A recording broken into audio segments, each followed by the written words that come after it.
hospital. May I approach again, Your Honor? Yes. Hey, everybody, and welcome to the Karen Reed trial. I believe we're still on day 4 here.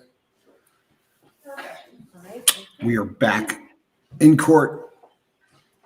Your Honor, for the record, it would be the patient preparation for specimen collection. On to Bev. And obviously, this is the medical examiner on the stand. And stop talking. And the ETOH policy would be the next exhibit number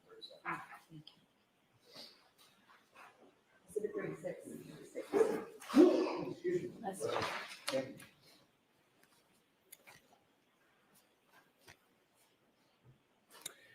Now, doctor,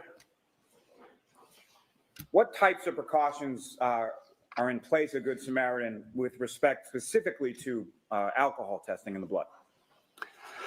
Or I should say taking the blood sample from the patient. Yes, one of the major things we need to do with taking somebody's blood for alcohol is to obviously not use an alcohol swab. Normally, when you have your blood test, they cleanse the area with a swab that contains alcohol. So in our policy is a specific statement that says, do not use alcohol swab, because potentially when you're drawing the blood, if you suck up some of that residual alcohol. And that's how you use CRMs. Questions? Or you can just move to Monday CRM, a platform to manage all of your sales needs and view your team's entire pipeline in one place.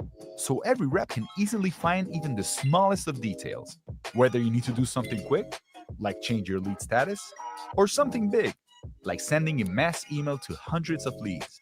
It's all effortless.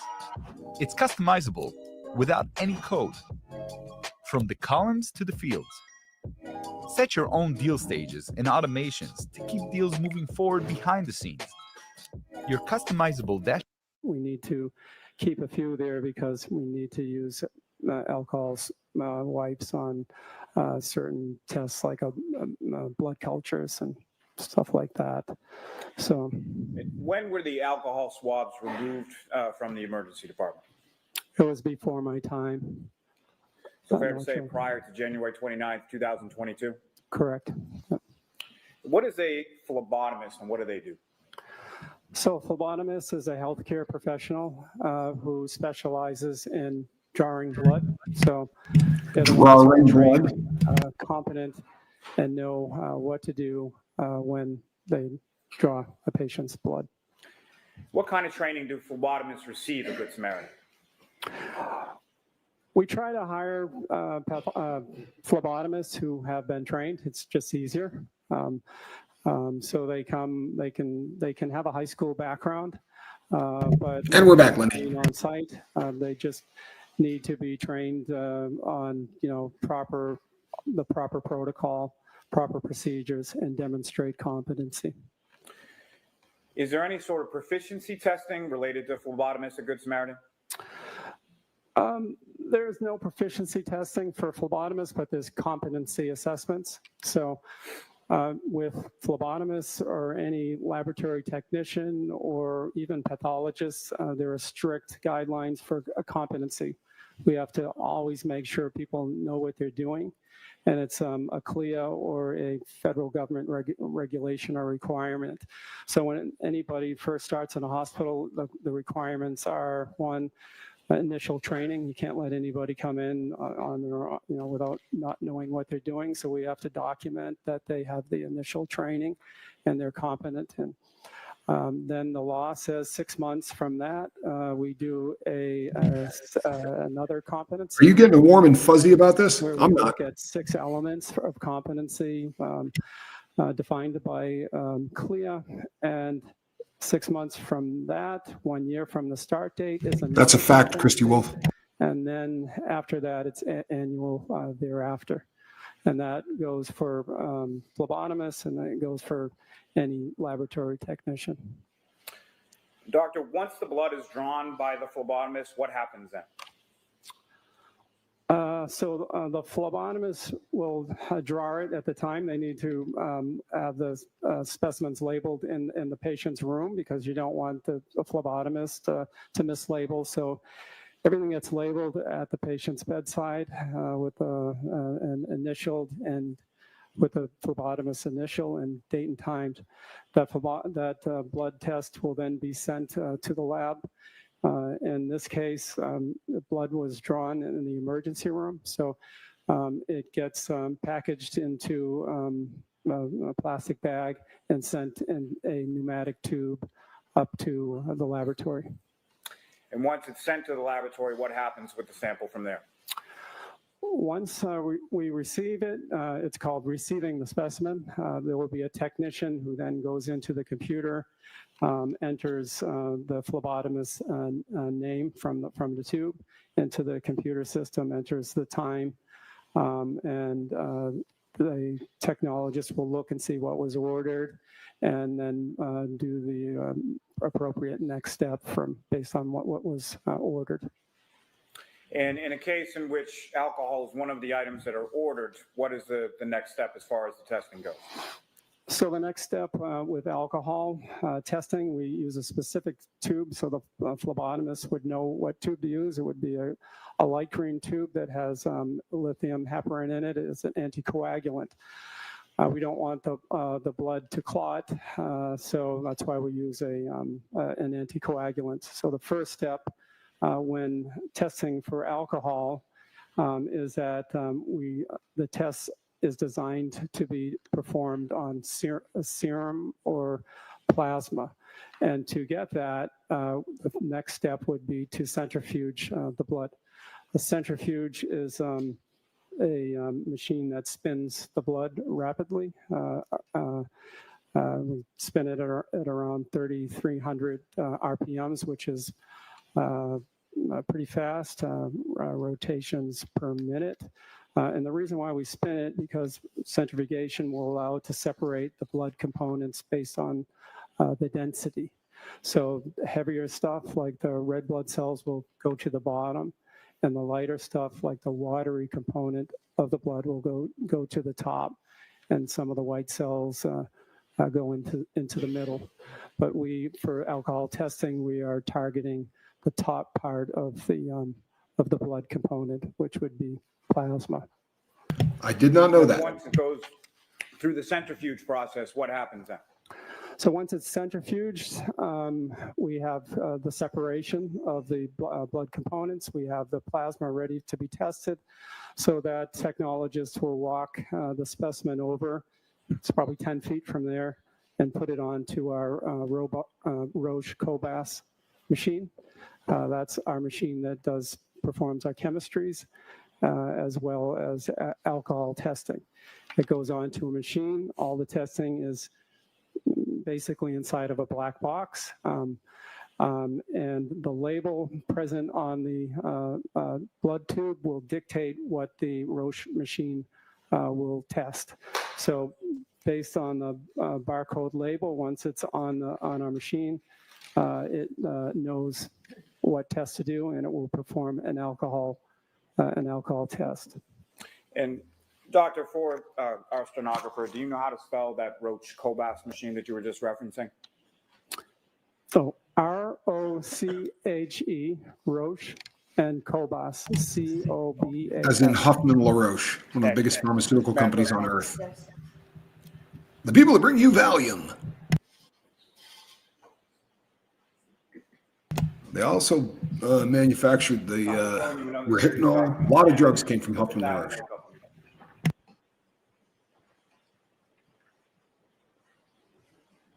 If you've ever heard any benzos called roaches, that's usually why. Someone will say they're selling roaches. It's because it says ROCHE on the side of the pill. Those records, sir? Yes. And what do you recognize those to be? These are the medical records of Karen Reed. And sir, is there an indication within those records as far as the date of treatment for Ms. Reed? Yes, there's a bunch of dates in here. As far as the treatment is concerned, sir? Yes. And what is the date of treatment? Oh. 1/9/22. Sorry, is that 29/22? That's what it says on this. Wow.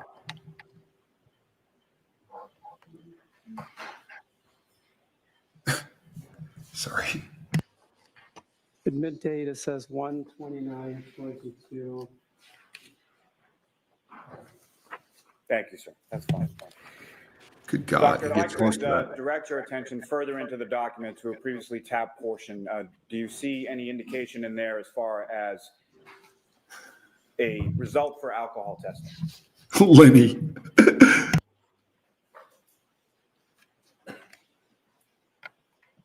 Could he get his grill closer to that paper? Holy hell.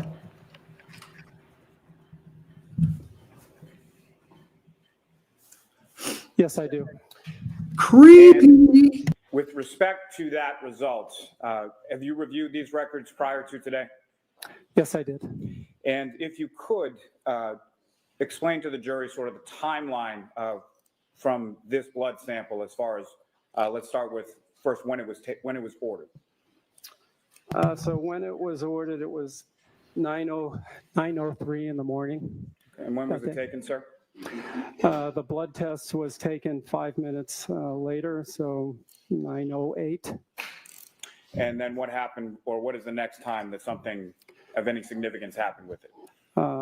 So this is 5 chain of minutes from custody. that, 9:13, we received it, and 9:53 in the morning, the result was entered into the computer. So it was ordered at 9:03, and I believe it was 9:53. The results were in the computer. This is the first time in this trial And, there's been may chain I of have your custody opinion? for anything. The DA is so annoying, Christy. I'm with you. Introduce and admit as the next exhibit. Any objection, Ms. Little? No objection. All right, thank you. Exhibit 37.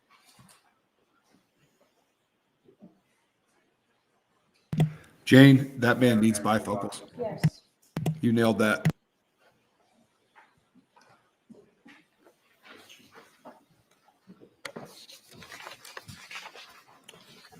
And doctor, what was the result of the testing for alcohol in the defendant's blood when it was taken shortly after 9 a.m. on January 29th?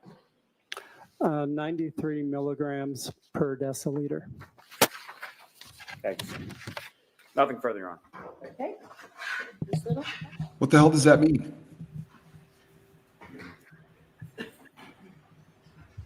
$93 milliliters per decimeter. So she was shafazed or what? Put Good that in afternoon, English. Dr. Fowler. Oh, good afternoon. The Good Samaritan lab is a clinical lab, not a forensic lab. Is that right? Correct. And hospitals are not in the legal business of calculating an individual's blood alcohol concentration. Is that right? I would say 99.9% of the time we are not in the legal business. We are testing alcohol for the diagnosis of alcohol intolerance.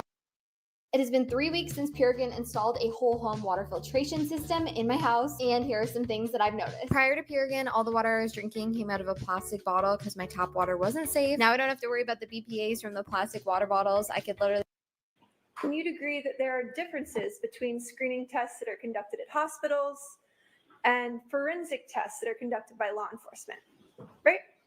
Yes, The purpose of testing in a clinical setting is to assist in the diagnosis and treatment of a patient, right? correct.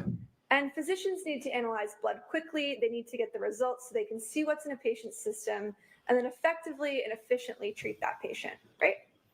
Correct. Whereas in a forensic setting, tests for blood alcohol concentration are designed to produce results that are reliable and credible for use in court, correct? Correct. You testified earlier today that your lab is accredited by CAP, which is the College of American Pathologists. Do you recall that testimony? Yes, I do. But CAP is a clinical laboratory accreditation, not a forensic accreditation, right? We don't have the forensic accreditation for Good Samaritan. In fact, Good Samaritan has never been investigated or accredited by any forensic accreditation team to ensure that you perform all of your tests with the integrity necessary to support results in court, right? We've never had the forensic accreditation, but we have very good quality lab results, which I could go into further. But you've never been accredited by a forensic accreditation team, No. right? No. And the lab at Good Samaritan has never been accredited by the ANSI, which is the National Accreditation Board known as ANAB. Are you familiar with that organization? No. Are you aware that ANAB is the forensic accreditation body that in the United States that ensures that laboratories' procedures meet the minimum standards necessary to ensure results are reliable and credible for use in court? Sustained. Why? Now, the most reliable method of forensic ethanol testing is called headspace gas chromatography, or HSGC. Are you familiar with that process? Yes. And HSGC is the method that's used by forensic labs to test for blood alcohol content, right? Correct. And that's because forensic tests require the testing of whole blood for the presence of alcohol, right? Correct. Can you briefly, just for the jury, describe sort of the difference between a whole blood test and a serum test? Sure. So whole blood, to put it simply, when you have your blood drawn, you see the fluid coming out all red. That's whole blood. We don't do anything to it. We don't spin it down. We don't centrifuge it. That is whole blood. That is the specimen of choice for forensic blood ethanol testing. Hospitals, on the other hand, our methodology, which is just as good as the forensic headspace gas chromatography, is based on That's absolute horse looking at the feces. serum or the plasma. So we don't. That's what when I explained that we need to centrifuge it, take the liquid portion off the top. So in the hospital, we test it on the serum or the plasma. Now, did you ask me the difference? You want me to go into the difference? That's enough, Doctor. Thank Okay, you. I'll all right. ask some additional questions Okay. to kind of clarify. And in a forensic lab, they actually require the testing of whole blood, correct? Correct. And HSGC directly measures ethanol in the blood. Correct. And this method is designed to be accurate and reliable for forensic purposes for use in legal proceedings, correct? Correct. But the testing in this case was performed using the hospital's clinical chemistry machine instead of a forensically defensible method like HSGC, right? Correct. And that clinical chemistry machine performs what you just testified to, a serum test, right? Serum or plasma. Serum or plasma. And hospitals use serum or plasma testing because it's actually quicker and more efficient than HSGC, right? Yes, it's less labor intensive. It's easy to automate, but at the same time, very, very good and very accurate. But serum testing does not actually measure alcohol directly. It instead measures the presence of what's called NADH, right? Yes, I'll repeat that. That was my fault. Serum testing does not actually measure alcohol directly. Instead, it measures the presence of NADH. Is that right? Almost. Well, NADH is a byproduct of alcohol, right? Correct. I can go into the testing how methodology that we use to explain it if you want me to. Well, serum testing measures the presence of NADH, correct? It measures the rate of change of NADH production, so it doesn't actually look at just NADH, and it measures rate of production, and I can go into more detail on that. Or you just could have said yes. Alcohol testing in the lab is correct. I'll ask you some additional Okay, questions sure. about I do, ADH Christy. and we'll Sure. get there. Yeah. So you can do this now, but let the doctor answer his question fully next question, okay? And the following questions. Doctor, the higher the NADH in a patient's system, the higher the serum test result, correct? That may not be correct, no. It's the rate of change of NADH production based on our methodology. I can go into that.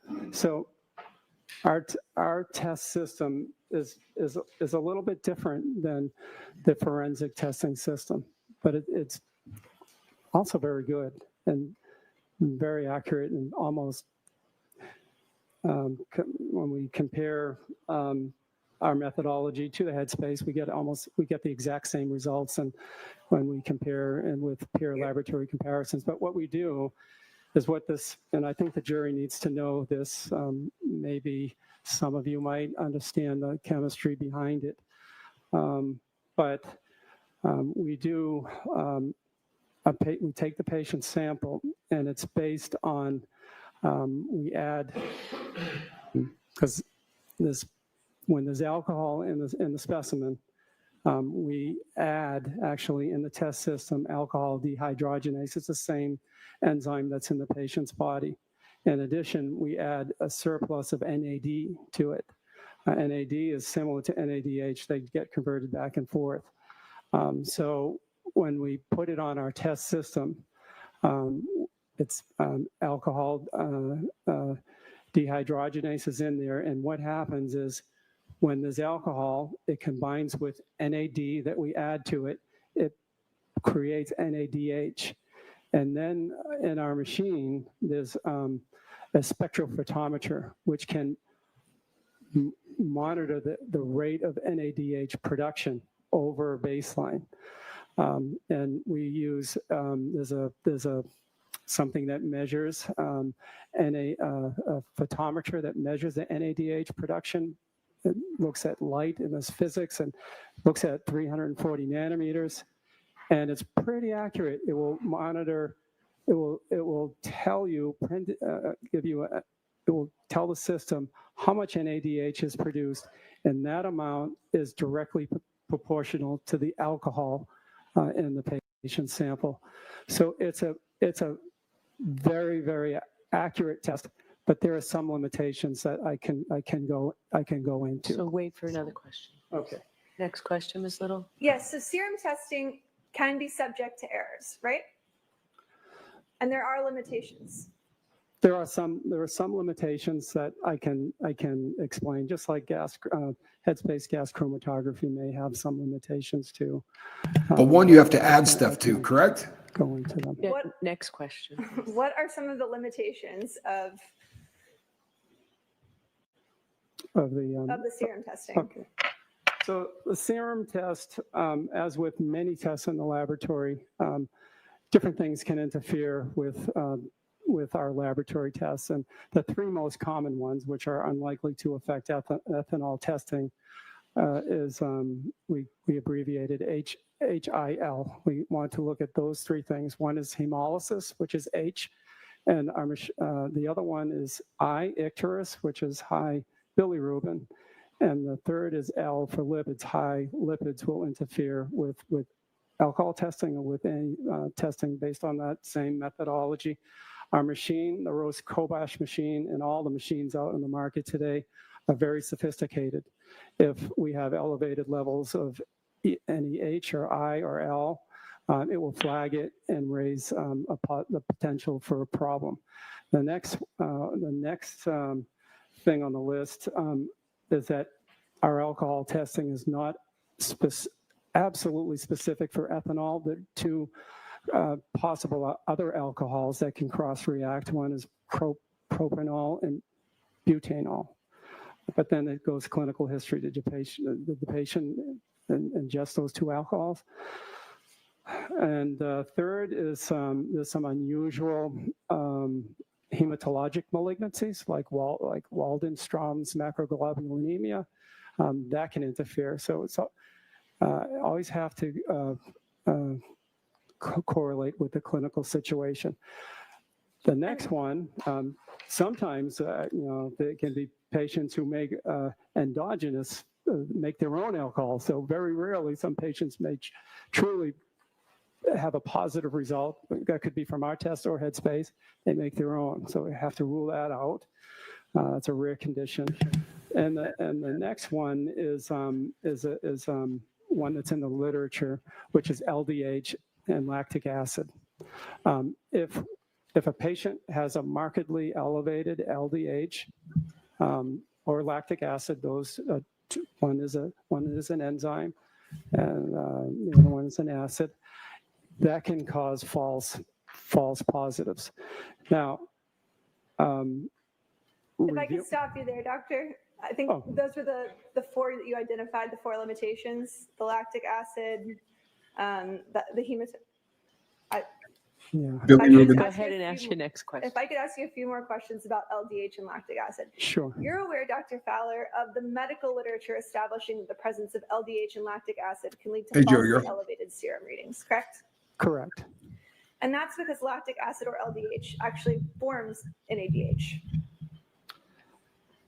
Lactic acid. He's talking about the amount of alcohol that he tested in Karen Reed's into a little system. bit of And they're discussing whether or not the method he's lactic testing is acid worthy and or not. LDH, lactate dehydrogenase, they both act on each other. And LDH and lactic acid needs NAD plus to break it down. So in theory, when you're testing a serum, a plasma for blood alcohol, if there's extra LDH or high levels. I'm not trying to talk over this guy or bum anybody out with it, but why not just stipulate that Karen Reed was smashed if you're the defense? Who cares? Right? The idea is, was she hit by the car? Even if she was chauffeured, who cares? Stipulate to it. This is going to put everybody to sleep. That was first documented, I think, back in the older versions of these ethanol testings back in the 1990s, when they stumbled on, they were looking for biomarkers or reasons in kids with SIDS, little babies, and they found that two of these babies had a positive alcohol. But Doctor, if I could just ask the next question, if that's okay. Sorry. So in other words, NADH, studies have found, can actually be formed by certain biomechanical processes other than the presence of alcohol, right? Yes. Are you aware that the National Institute of Health has found that liver diseases, kidney diseases, muscle injury, trauma, and even anemia are some of the health conditions that can lead to a rise in serum LDH levels? Yes. Are you aware that Ms. Reed was severely anemic in January of 2022? Sustained. Are you aware that the medical literature has also found that patients suffering from multiple sclerosis have a twofold increase in NADH levels as compared to controls? I'm going to allow that. I haven't read anything specifically related to the NADH level, but I want to go back to the point where our laboratory, our testing is not based. Let him finish his answer. It's the rate of change of NADH.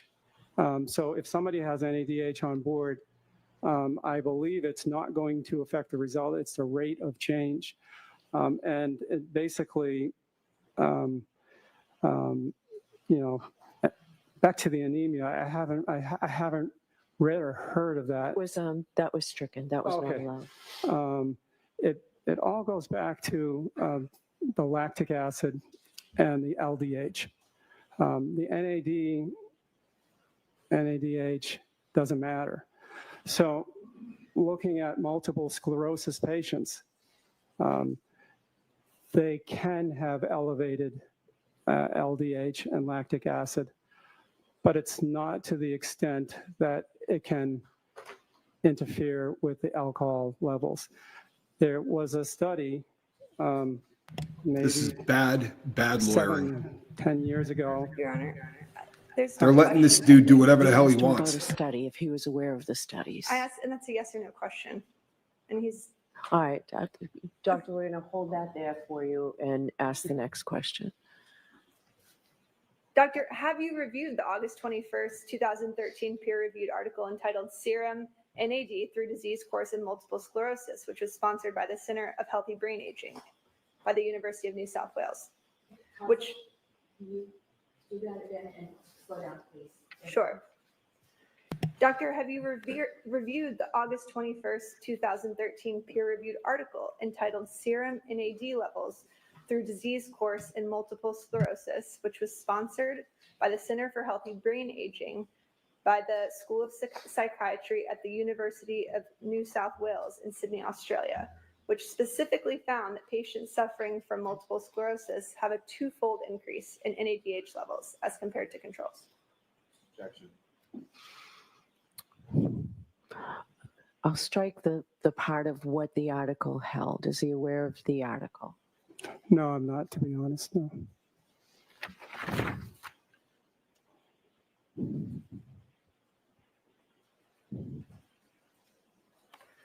Dr. Fowler, did you consider Ms. Reed's anemia and multiple sclerosis condition when you conducted the alcohol test on January 29, 2022?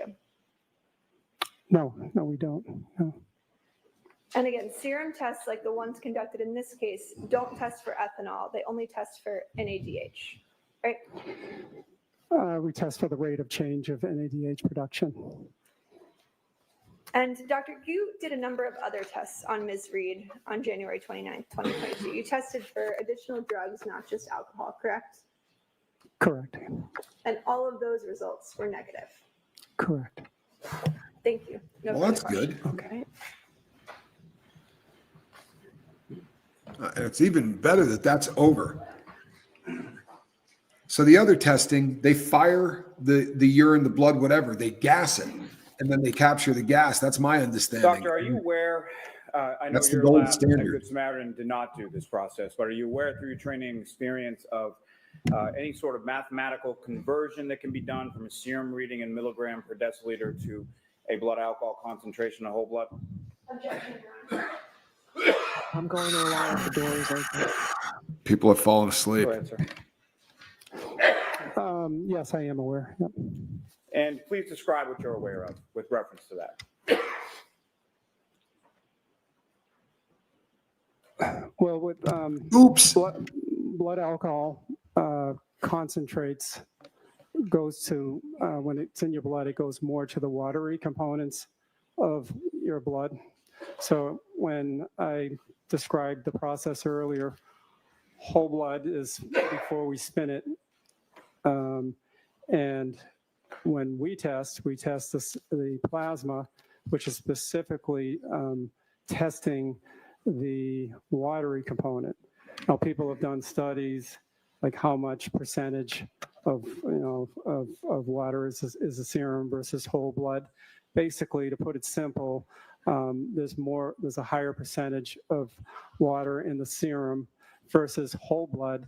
So a hospital result will always be a little bit higher than a test on whole blood.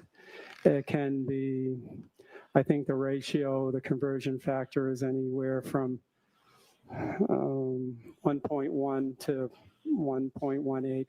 So it could be 18% or 11% higher in serum versus whole blood. But we don't do it. That's what I read. I will defer that to You the think expert. anybody's following this? Put a 2 in the chat if you think they've lost the Now, jury. doctor, you were referencing in your cross-examination about a study that you were aware of about 10 years ago or so regarding MS and alcohol testing. Is that correct? And Joey, I'm going to answer It that was question as soon as they more stop on talking. MS, looking at the results of lactic acid and LDH to see how high the levels of lactic acid can go in a group of multiple sclerosis patients. When reviewing that, we found that the range went from some normal range, 16% of the multiple sclerosis patients had normal lactic acids, but the remainder had elevated levels. But those levels were not anywhere near the required levels to produce a false positive. Our That's package terrifying, inserts, and for the Roche testing system, the Roche has it's an FDA-approved test, and they have to do in-depth, detailed testing before they allow any hospital to do a test. And they have listed levels of lactic acid beyond which the test would not be reliable. But the results, based on this study of 600 multiple sclerosis patients, 2 big centers in Italy and 1 in the Netherlands, show that the highest level of lactic acid in the MS patients did not achieve, didn't get close. Usually patients with MS that are asymptomatic can have normal or low normal levels, or slightly elevated. It was the ones that had more symptoms that had elevated levels up to, I think the highest was 6.5 millimoles per deciliter, which is not high enough to interfere with our result. Hey, KP, good point, Now, Linda. with respect to the lab at Good Samaritan Medical Center, the interference that you were speaking about earlier on cross-examination, what would happen if any of those types of interference were to occur during the course of the testing? No, I'll allow it. The 3 main ones, which I detailed earlier, is Of course you'll is allow the it. hemolysis, icterus, and lipemia. Our machines are sophisticated. It will detect it and say, it will flag it and say, please do not result it, or we'll have a disclaimer saying, interpret this result with caution. The results may not be accurate. And it hardly ever happens with alcohol testing. But if it did, we would get a result like that, and we probably wouldn't report it. And from your review of the defendant's medical records, specifically her testing from January 29th, did you notice any interference or any reports like that in her record? No. Now, the testing that you're doing at Good Samaritan is in relation to patients such as that might have cancer or heart disease or something like that, correct? Correct. Now, you were talking or started to speak on cross-examination about the good quality lab results that you have from your lab, and you wanted to go into that further. Could you please expound upon that for the jury now?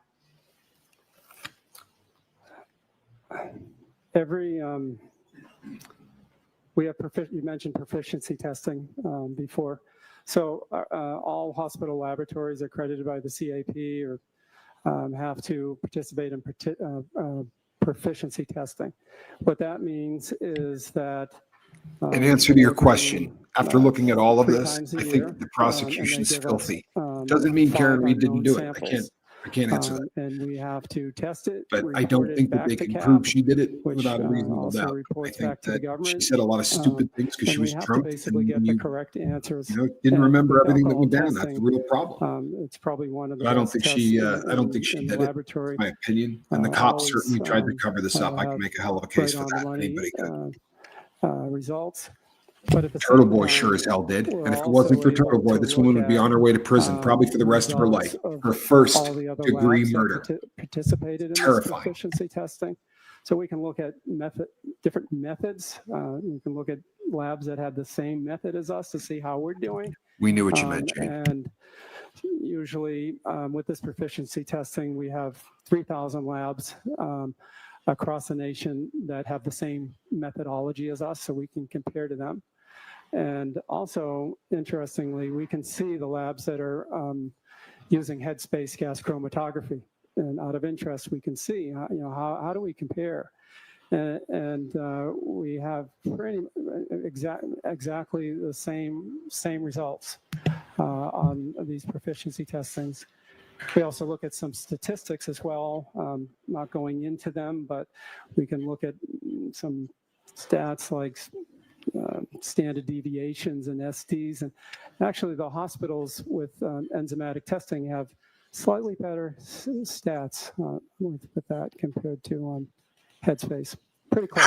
How does anybody quantify that? One group is testing one amount of something, one group is testing another amount of something. How could you possibly figure that out? Who's more? With the policies and protocols at Good Samaritan.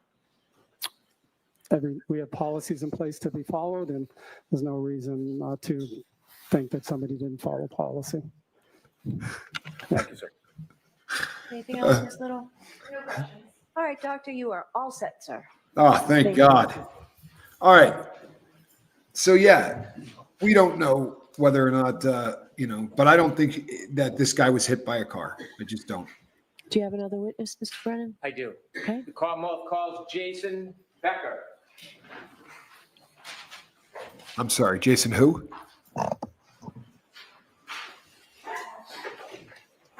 It's my imagination, or did it sound like he said Pecker? Yeah, that kind of testimony, I think if you're the defense, you got to just get that person off the stand. Karen Reed was drunk.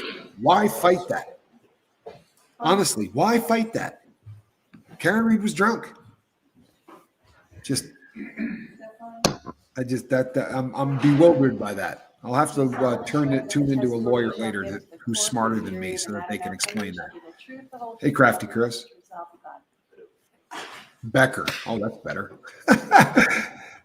Thank you, Jane. All right, Mr. Brennan. Thank you. By the way, I'm sitting on a rubber Good ball. afternoon, sir. So if I look silly, it's because I'm on Could one of you those please exercise introduce balls. yourself to the jury? My name is Jason Becker. How old are you? I am 36 years old. Do you live in the area? I do. I live in Canton. Tell us a little bit about your education. My education, high school and college UMass. And I went to EMT school a little over 10 years ago and paramedic school. Tell me a little bit about EMT school. How old were you when you started EMT school? When I started EMT school, roughly 21 years old. Why did you decide to go to EMT school? I wanted to save some lives. Tell us a little bit about EMT school. What did it require? EMT school was a couple months of classroom stuff, and then you do some ride time on the ambulance. Paramedic school is a little different. It's about a little extended, 2 years worth of training. You're doing hospital, ER time, and ambulance time also. How long did you serve as an EMT before you went to paramedic school? I worked as an EMT for approximately 5 years.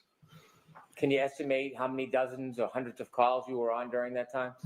Hundreds. Why did you decide then to go get paramedic training? I wanted to be on the fire department, and it was a prerequisite. Did you complete paramedic school successfully? I did. Were you still working as an EMT at the time? I was.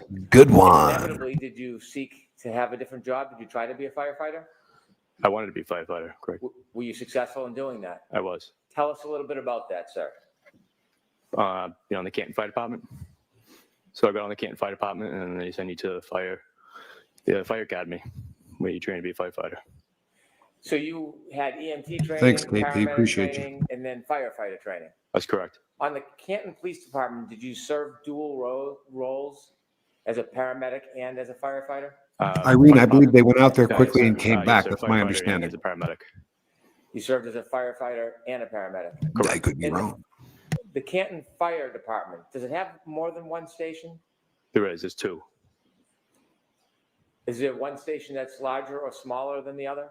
Station 1 is the headquarters, which is larger. Had you ever spent time at Station 1 as a firefighter or a paramedic? I have. We rotate through both stations. I want you to take us back to January 29th, 2022. Were you working that evening? I was. What station were you assigned to? Canton Station 2. Canton Fire Station 2? Correct. And that's the smaller of the two stations. It is.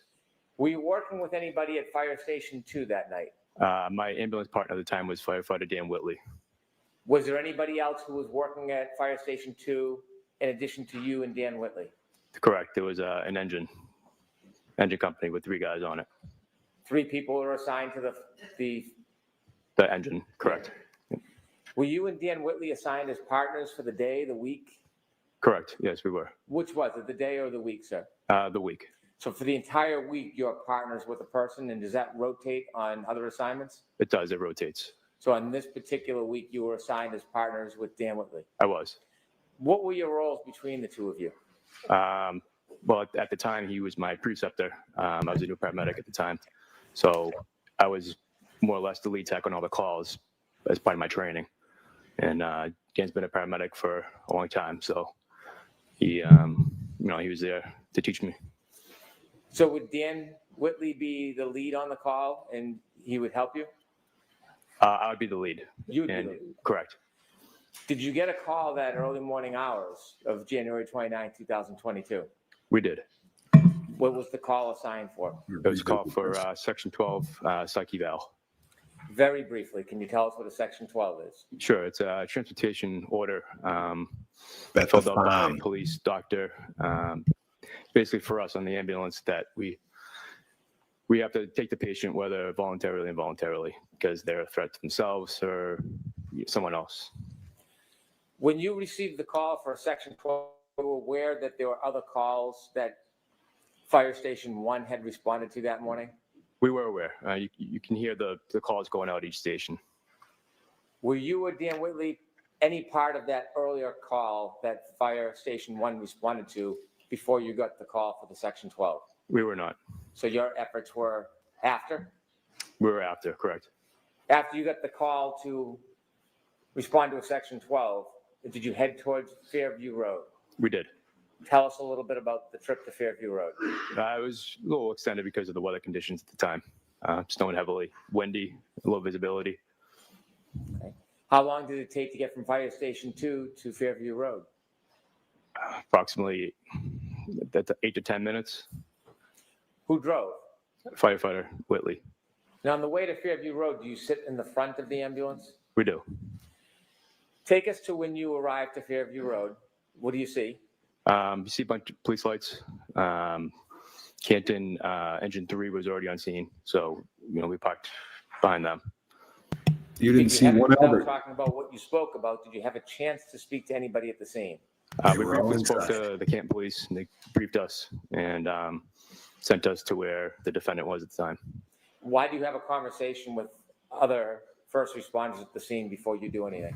They're making sure the scene is safe to begin with, and they're unseen first, so they have a little more info A than lot of what our talk going on at dispatcher that defense table. After you had that debriefing with colleagues, were you directed to approach any certain person? I was. Where did you go? I went to the defendant who was sitting in a black SUV type car. Were there other persons inside the car with the defendant? From my understanding, there was one person in the driver's seat. And what seat was the defendant in? She was in the front passenger seat. Did you have a chance to speak to her? I did. And the person you spoke to who was in the passenger seat of that car, do you see that person in court today? I do. Could you point out and describe an article of clothing, please? Miss Reed right there, she's in the blue, navy blue.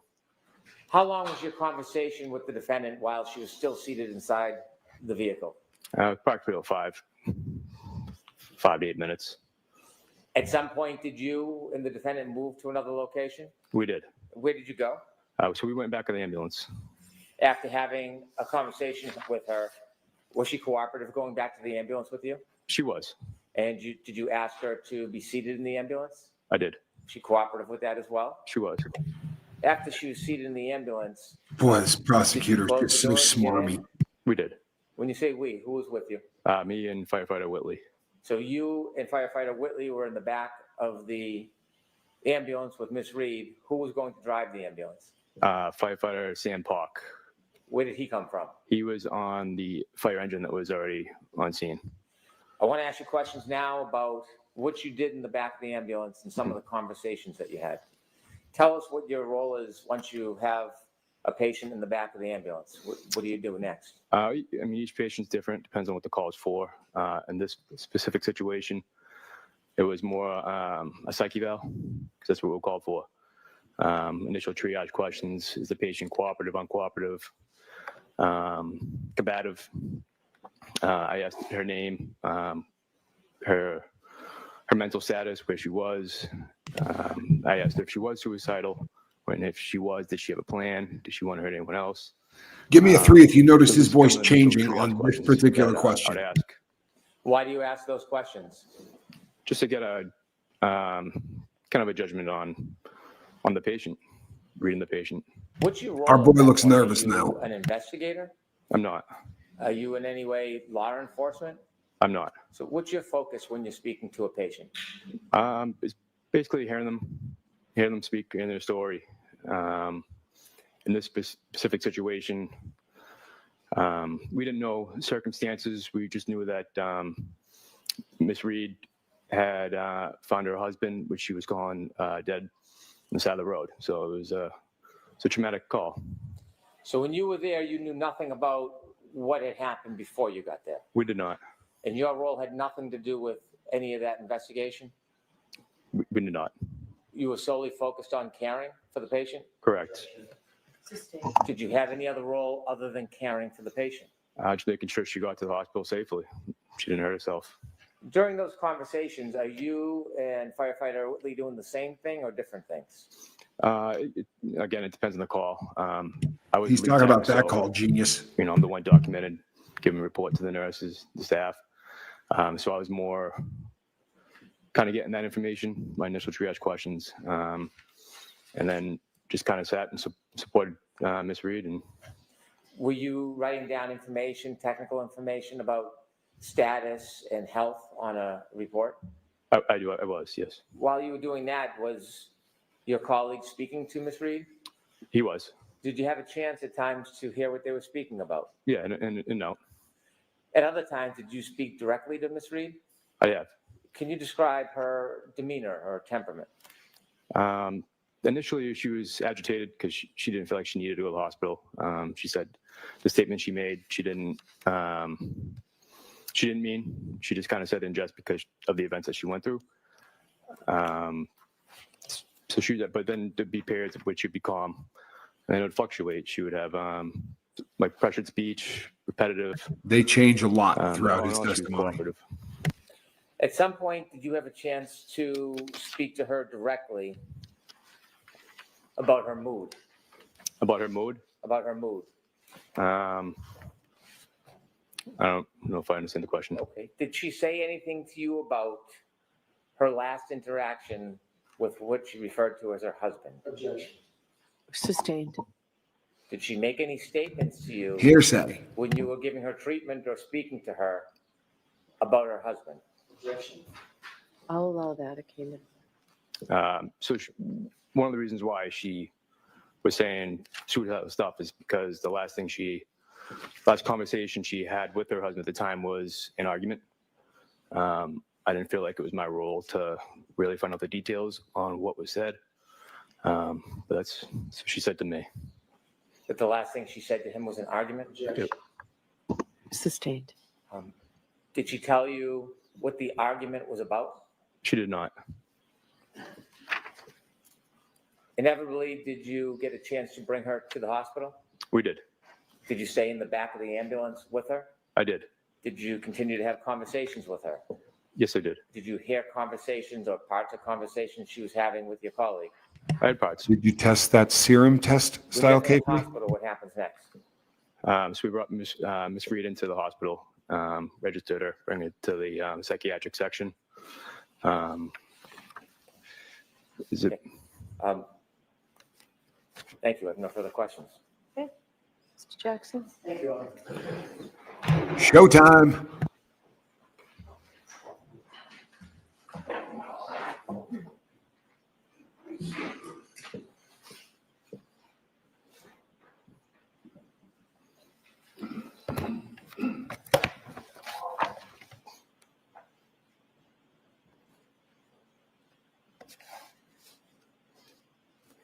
I have just a moment, Your Honor. Yes.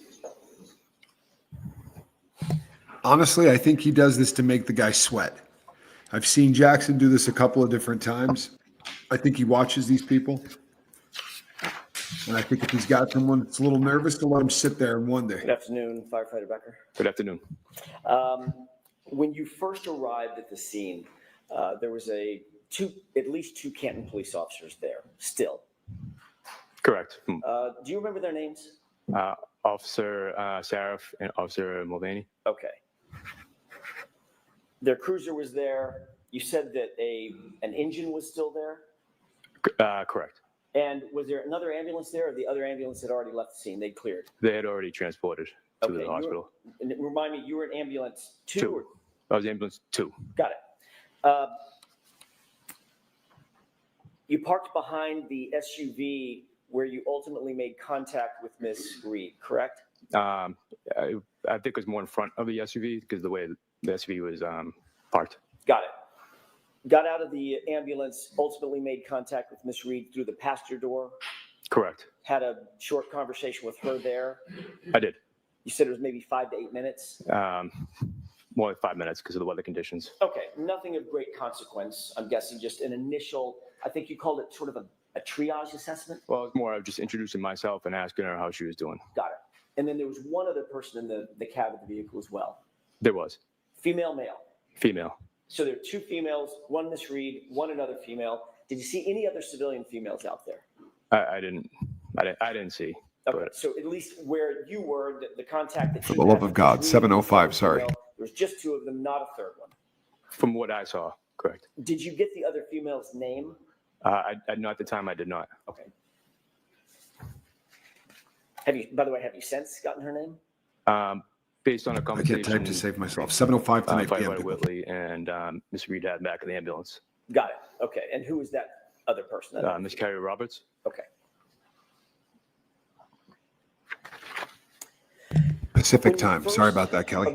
Pacific. 7:05 Pacific. There was anything unusual about her physical appearance, meaning anything on her. She did. Yes.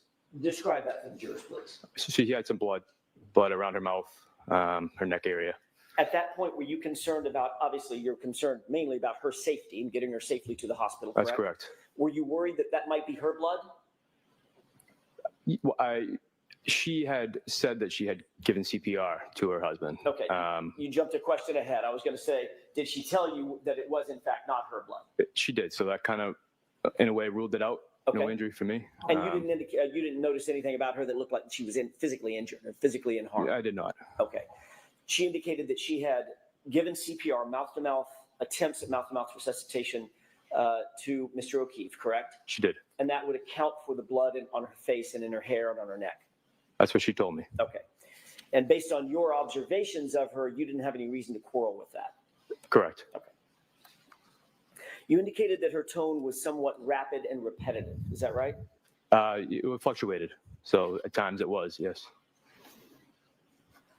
Did it appear to you at that time that she had gone through a pretty significant trauma as best you were trained at the time? Objection. A little bit more of a foundation. I'll give it to you. Sure. Have you ever, in your course of training, seen individuals who have gone through some sort of a traumatic event? Frequently. Frequently. Everyone's different, though. Understood. Well, obviously, everybody's got their own personalities and the way of dealing with those things, right? Sure. Have you been able to, through your training, assess whether, at least in your belief, your observations, if someone has gone through a relatively traumatic event, as opposed to just someone whistling down the sidewalk? Yes. Okay. Did it appear at that time when you're interacting with Ms. Reed that she was showing the signs consistent of having gone through a trauma? At the time, yes. Okay. So hence the rapid speech, the repetitive speech, things of that nature? Correct. For her. For the defendant, some people don't have rapid, repetitive Understood. speech. I'm just talking about your observations of her at that time. Yes, yes, sir. Her demeanor was consistent with having gone through a significant trauma. For the situation, sure. Yes. Okay. You said that she went from calmness to agitation. The agitation you accounted for being, I don't necessarily want to go to the hospital. I don't want to be sectioned, correct? She felt like she didn't need to. It wasn't, she wasn't going to act on her comments about wanting to harm herself. You called it, I think in a report, it's SI, suicidal ideation. Correct. That's obviously of great concern to you and your partners when you're assessing a patient, correct? That's right. You don't want to leave someone on their own if they're going to self-harm, correct? That's correct. You pretty quickly assessed, I'm guessing, Firefighter Becker, that she was not, in fact, in the position to self-harm, that I think you said that the statements that she originally made, if John dies, I don't want to live, were not necessarily at the level of actual suicidal ideation. Is that right? Yeah, I mean, at the time I believed her because of the information we got and what she went through. I'm sorry, I didn't quite understand your answer. Sorry, can you repeat your question? Of I just course. want- yeah. It's probably my fault. At the Sorry, time, you Lenny. assessed her, even though I she hate had made some autocorrect. comments about if John doesn't live, I don't want to live either. You did not elevate that to the level of her being suicidal at that moment. So I couldn't rule it out, but Okay. you know, I didn't think it was a huge threat at the time. Understood. But That's we what I was trying to get at. couldn't rule it out, so that's why we had to take her to the hospital. Understood. I mean, you had a section 12. You had to take her irrespective of what you ruled in or out, right? Right. Okay. Firefighter Whitley was with you in the back of the ambulance the entire time you were with Miss Reed, correct? Not the entire time. He was before we decided transporting. He was kind of in and out, trying to find more of, talking to the police officers, find more of a story of, what happened, Okay. why we're taking the defendant on a section 12. Once you and Miss Reed were in the back of the ambulance, Firefighter Whitley then joined you in the back of the ambulance? He did. How much time lapsed? It was a couple minutes at the most. Okay. Who was so it wasn't driving? a lengthy amount of time. It wasn't lengthy. And he was with you during the transport, along with Miss Reed, for the whole transport back to Good Sam. It's a good, yes, And you said on direct examination, I think your phrase was, all in all, she was cooperative with us. for the majority of the transport, yes. Okay. Never became combative, never got physical, nothing like that. No, Okay. She did refer to Mr. O'Keefe as her husband or her spouse. that's correct. You're aware of HIPAA rules, obviously. You're in the medical field, correct? Correct. You're aware at the time that HIPAA rules would demand or dictate that unless you're a spouse or a parent or a child, there's certain rules against getting or providing information to someone who isn't one of those close family members, correct? That's correct. Okay. You previously indicated on direct examination that, I think your words were, that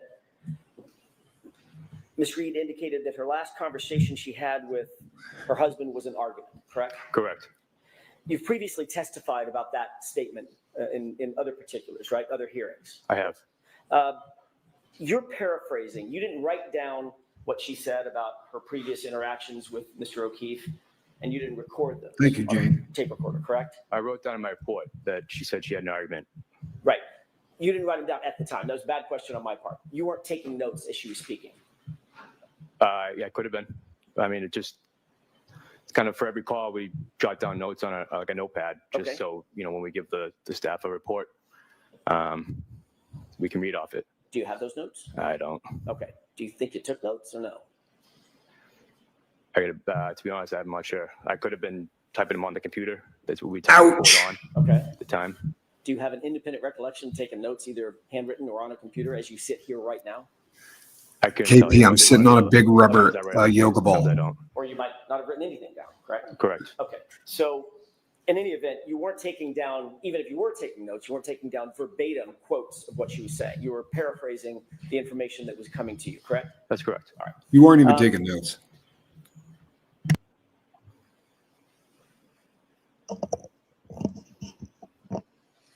You had I just- previously said or testified that the last time,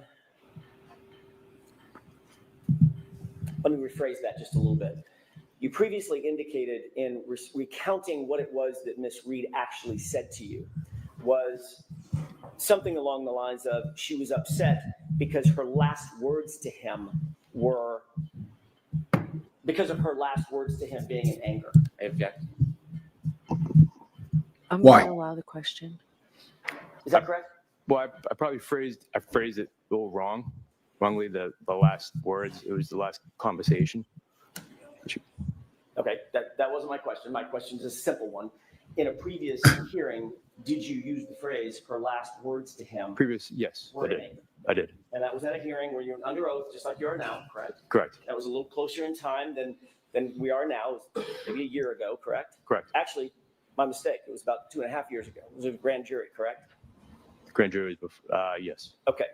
And the phrase that you used was, and I want to concentrate on that for just a quick second, Firefighter Becker. Sure.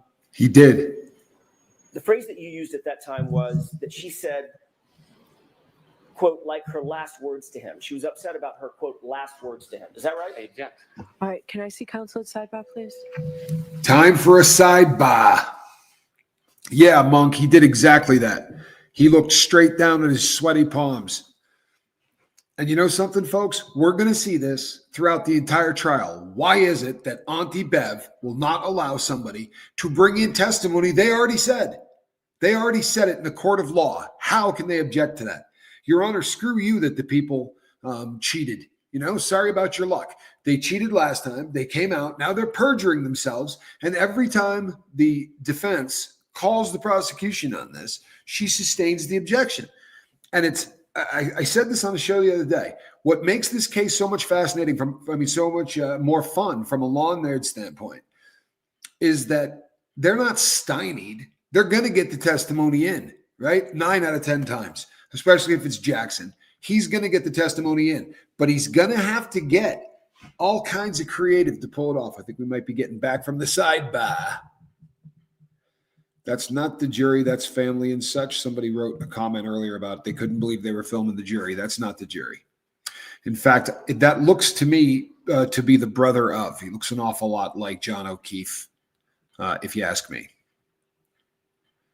Good eye on that, Monk. To me, that's exactly what he was doing, was looking down at his sweaty palms. This is a fun witness to watch for hand stuff. Like if you sit and pay attention to to body language or to any of that kind of stuff, watch when he's comfortable. His hands are very, there's not much movement. When he's not, they go nuts. All right, we're back. Bev, you cheater. May I continue, Your Honor? Yes. Thank you. When you were recounting the conversation that Ms. Reed indicated that she was upset about, you also indicated, in addition to using the phrase her last words to him, you also said that it was earlier in the night, correct? They had an argument earlier in the night. I don't recall. He won that sidebar because this is getting in. Woo! If I show you it, will it help your memory? Just a moment, Your Honor. Yes. This is going to be the whole trial for the prosecution. You've had these idiots, in some cases, 2 and 3 times. They've gone in front of a grand jury. They've gone in front of the FBI's grand jury, and then they've had the first trial. So there are people that you have an opportunity to impeach on 3 different times that they've testified. I mean, good Lord, the McCabe's. Sorry. The top paragraph, very, very small print. Let me know when you've refreshed your recollection. Yes. Okay. May I approach? Yes. Thanks, Linda.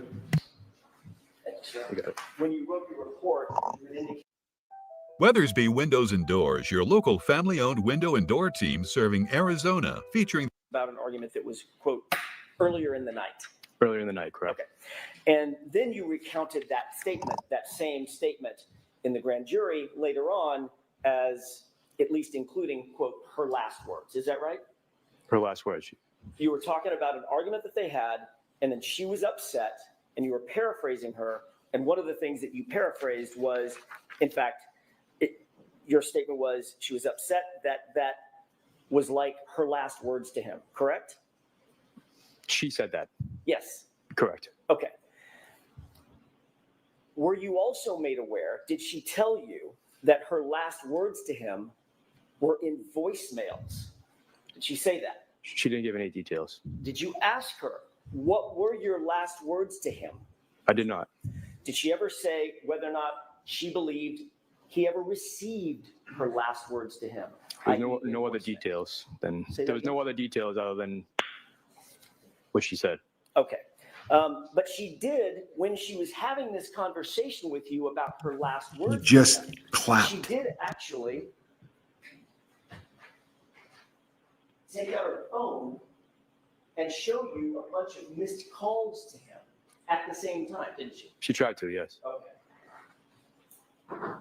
In your mind, did you put 2 and 2 together that what she was actually talking about were the missed calls and her being upset about her last words to him, being very angry on those missed calls, those voicemails? Did you put those two things together? I did. Okay. Thank you. That's all I have. Okay, Mr. Brennan?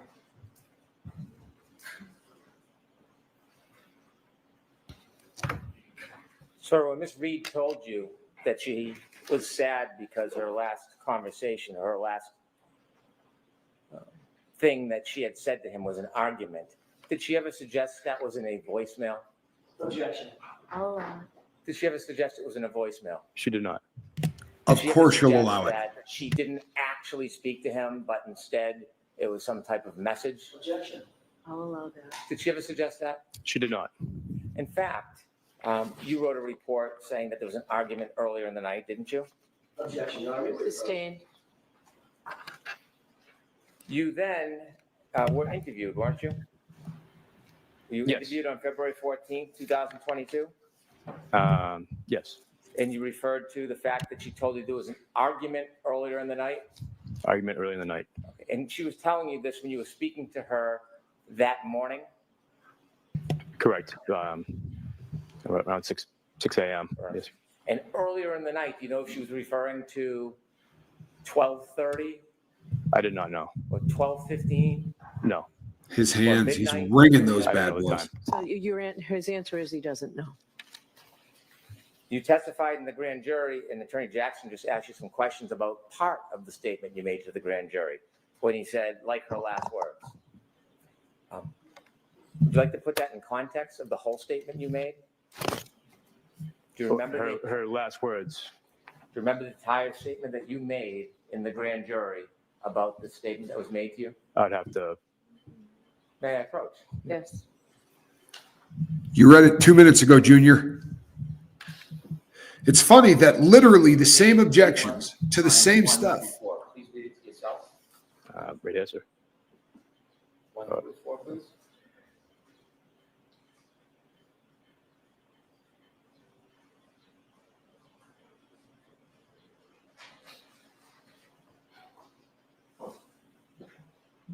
Yes.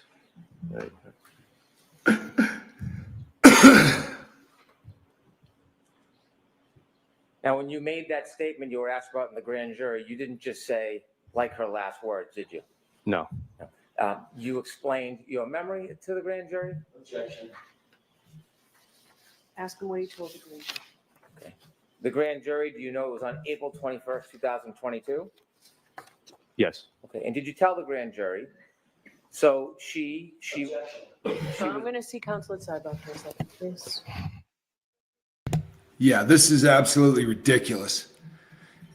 Honestly, what she is so in the tank, right? You know, I love the word allegedly. There's no allegedly. This woman's either in love with somebody in the prosecution, she's paid off, or they got so much dirt on her for all of the crap that she's been doing for the Canton PD since the beginning of time that she's able to run roughshod, or they are, over Karen Reed's civil rights. Let me explain something real quick.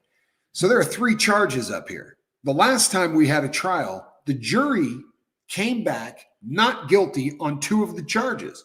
The only one that they were deadlocked on was whether or not Karen Reed may have accidentally killed this guy with her car.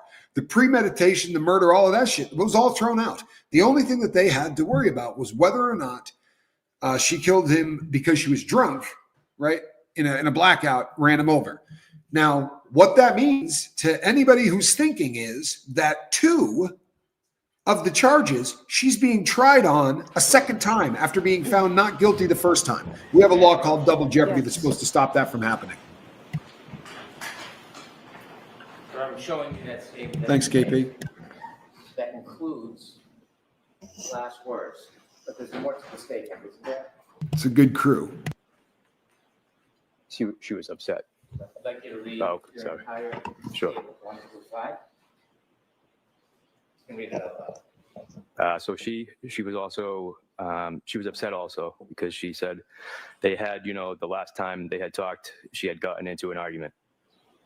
So she was upset that was like her last words to him. You sound a little stressful, a little stressed out, Jason. That voice didn't sound confident. And so when you were speaking about her last word to him, were you referring to the argument? Correct. You testified again regarding this issue, didn't you, in May 3rd, 2024? Correct. Okay. And at that point, did you think or believe that the conversation she was relating to you was about a voicemail? Objection. I'm going to sustain the objection. Did you use the word again That must have hurt. on May 3rd, 2024, argument? Objection. I'm going to allow this. I used argument. May I approach, Your Honor? Yes.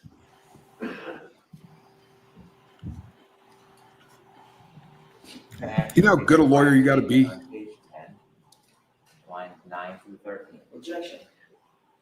I'm going to see you at sidebar again and bring these documents, please. Bring all of it.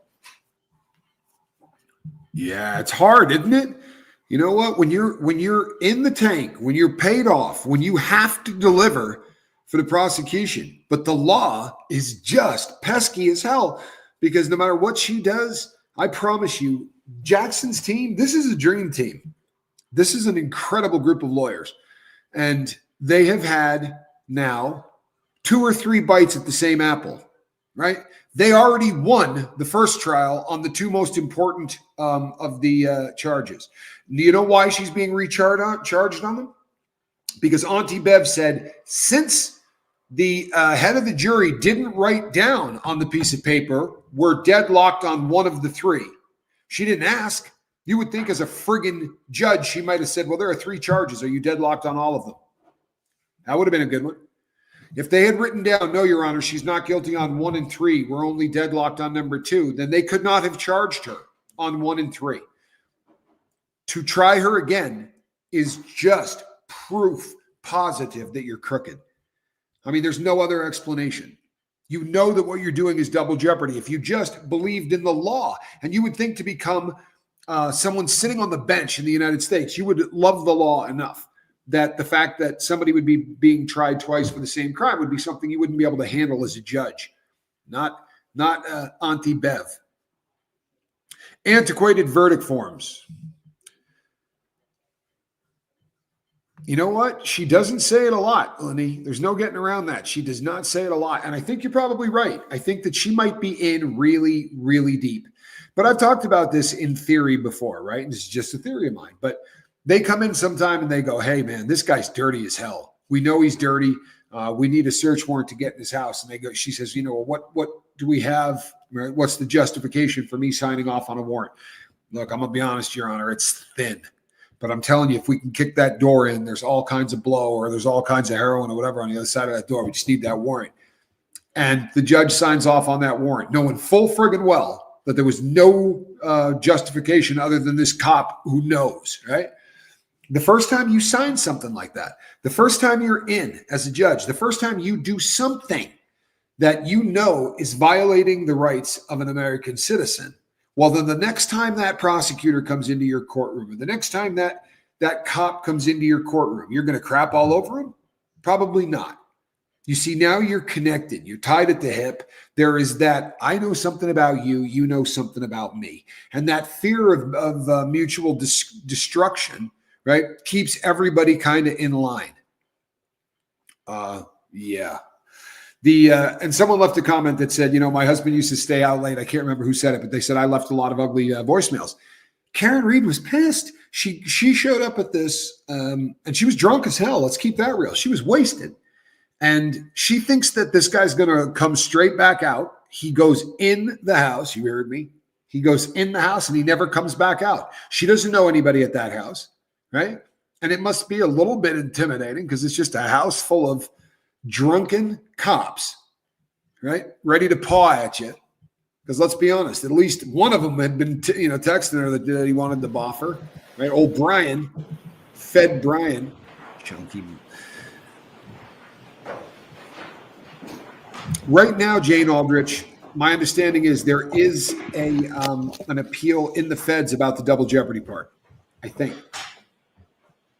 May I? Yes. Unless they already ruled on it. Sir, when you wrote the report of your notes to put in your report, do you remember the word argument? I did. Do you remember her actually saying the word argument? I did. Do you remember her ever saying any word about voice messages? I did not.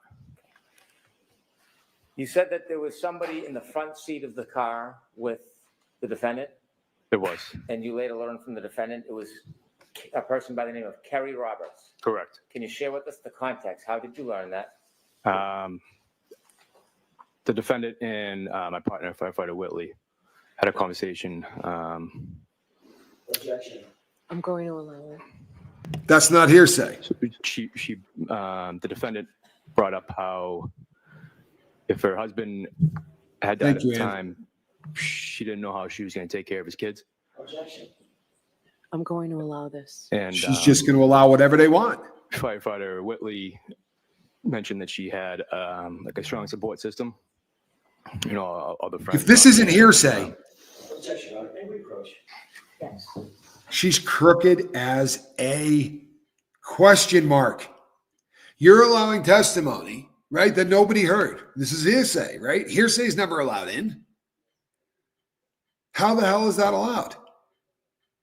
Because she's bought and paid for. And you know what, Bev? The whole world's watching. To be this in the tank with the whole world watching, how dirty is this woman got to be? I'm sorry.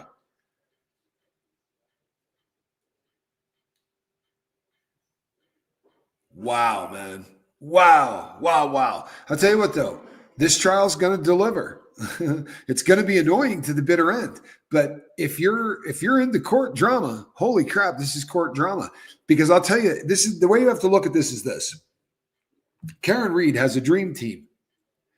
And the biggest player on her dream team isn't in court, right? It's a guy that calls himself Turtle Boy, and you're probably all very familiar with Turtle Boy. And he went and found out all of this. And if he hadn't, Karen Reed would probably be spending the rest of her life in prison. If Karen Reed couldn't afford this kind of defense team, or at the beginning couldn't afford to hire a quality attorney, if she had gotten a public defender and a judge says, well, I'm not allowing that in, the public defender may not be well-versed enough to say, all right, I'm going to back up. I'm going to start from scratch. And no matter what happens, I'm going to get this in. Or knows the law enough where right now at this sidebar, they're going, Your Honor, in the case of so-and-so versus so-and-so, I promise you, this is all just fodder for appeal. I have a feeling that we're going to be seeing the end of Auntie Bev. I'd be really surprised if she's trying law in a couple of years. For real. This is under a microscope.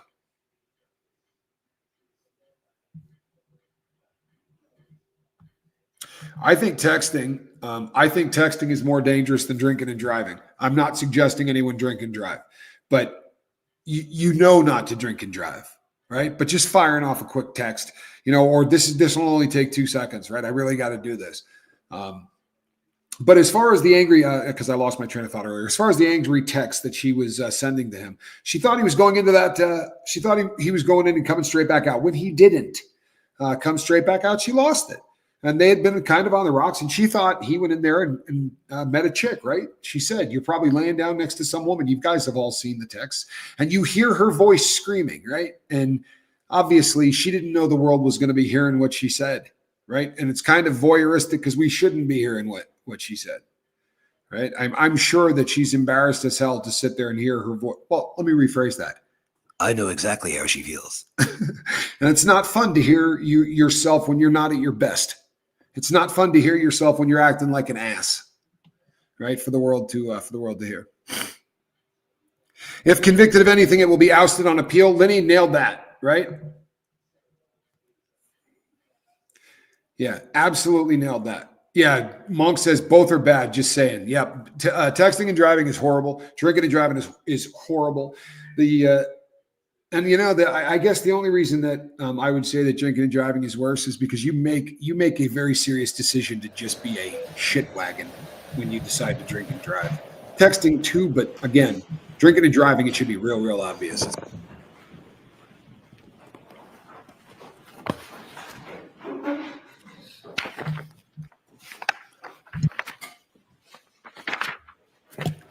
Let's try again, Bev. When you spoke to the defendant and she shared with you that her last words with her husband were an argument. Why didn't you ask for more detail about that? I didn't feel it was my, at the time we went about the call as that we didn't, think we would be witnesses in a murder trial. We were there to support Karen and ultimately get her to the hospital safely. And you were asked about trauma, and you said that you observed that the person may be in trauma, Ms. Reed. A traumatic event, Traumatic event. Right. Do you have any idea what caused that traumatic event? I did not. Thank you. I have no further questions. Anything? Very quickly, you indicated that you were asked on redirect examination by Mr. Brennan whether earlier in the night could have been 12 or 12:15 a.m., correct? Kelly, that's awful. That's what he asked, yes. And earlier in the night could have been 6 o'clock p.m. Early in the night, yeah, correct. Could have been 5 o'clock p.m. Could have been. Could have been 7 o'clock p.m. Sure. Okay. You were also asked whether or not Ms. Reed actually specifically mentioned voicemails when she talked about those last words. And you said, "Hey there, want to learn how to trade but don't know where to start? I get it. Most trading courses cost a fortune." Try to. and she did show you a bunch of missed calls to John Keefe, correct? I wasn't going to look through her phone. I don't know who she called. Thank you. When she said about the argument, she said those were the last words, the argument, right? That's correct. Sustained. All right.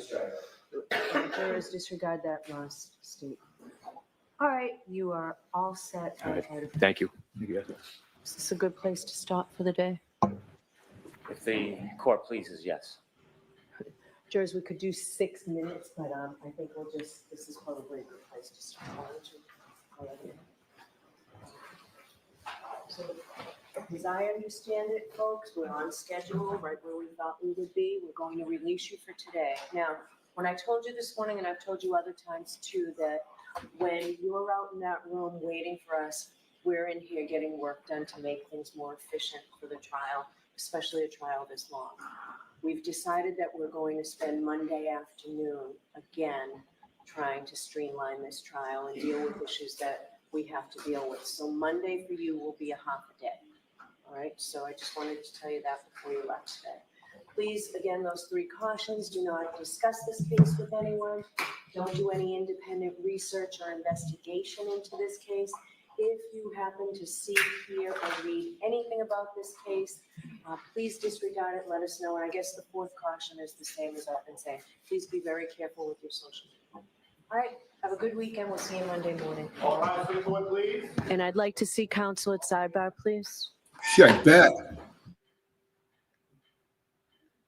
Boy, oh boy, I would pay to sit as a fly on the wall at that sidebar and hear what's going on. Because I'll tell you something, out of the earshot of all parties involved, I'll bet you it's getting ugly, for real. Especially with her. She has very little patience for people that want to get in the way of her cheating. Right? She doesn't want anybody, and I mean anybody, getting in the way.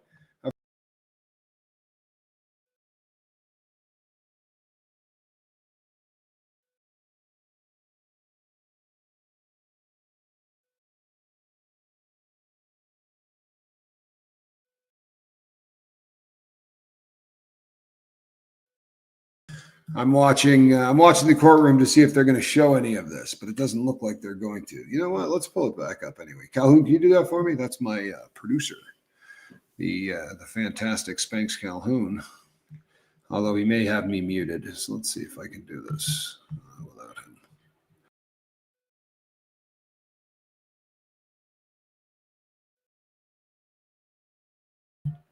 Boy, you'd almost think I knew what I was doing. So it doesn't look like, just on the outside chance, we can catch just a little bit of whatever's going on there, even if it's just ugly expressions. I noticed no one else is leaving the courtroom just yet. But this is, I'm glad if you're just tuning in and you know nothing about this case, if by some chance you just stumbled across this, this is the 2nd trial of Karen Reed. Karen Reed is a college professor, also worked in the financial industry. She's been pretty successful in life. She's got multiple, she's got MS. She's got a couple of other medical problems. I would also say she has a pretty good drinking problem. She dated a cop, dated him for a couple of years. Toward the end of their time together, the relationship wasn't great. All parties seem to admit that. They went out, went to 2 different bars and got shafazed. Loaded. Then went to an after party at a house where just about everybody in the building was a cop. If they weren't a cop, they were married to a cop, dating a cop, son or daughter of a cop. Everybody there had some tie to law enforcement, most in a police department called the Canton PD in Massachusetts, but a group of them also worked for the Boston Police Department. Karen Reed, the woman on trial, her boyfriend, right, he was a Boston police officer. His name was John O'Keefe. John, after they leave, they go over to this after party because, you know, who doesn't throw after parties after the bar closes when you're in your 50s doing shots? But anyway, they go over there. And Karen doesn't know anybody and wants to make sure they're welcome, right? Because she doesn't really know the people well. And she says, tell you what, run in there. Let me know if it's gonna, if we're staying or whatever, I'll wait here. He runs in, never comes back out. She starts texting him. She's getting angry because in her head, he's just in there getting loaded, hanging out, talking to women, whatever. She's getting very angry, very jealous. He doesn't come out after a long enough period of time. She throws it in reverse. She backs up. She goes home. This is where the prosecution says, as she's backing up, he never really went in. That whole time she's texting him, he's apparently wandering around outside in the snow, right? Just nothing going on, just wandering around that whole time. So when she backs out, she whacks him. This is the prosecution stuff. Backs it, hits him, and does unbelievable amounts of damage. But